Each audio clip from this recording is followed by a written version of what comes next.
this video, we will show how to access and replace the drive motor.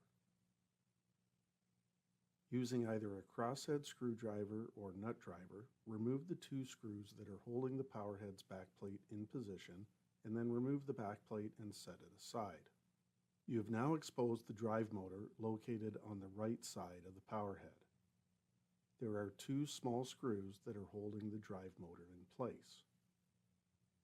Using a crosshead screwdriver, remove the first screw that's located in the upper left corner where the drive motor is mounted to the metal bracket, and then remove the other screw, which is located around the right side midsection of the drive motor, and then simply remove the drive motor away from the power head, keeping in mind that it's connected to a multi-pin connector.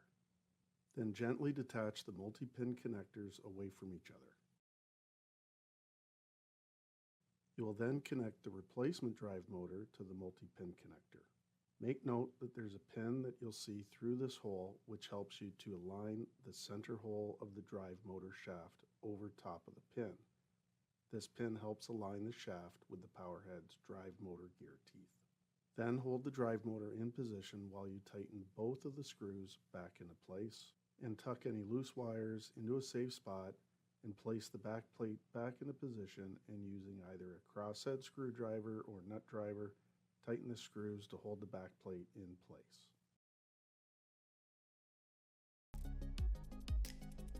Visit us at www.canaturewg.com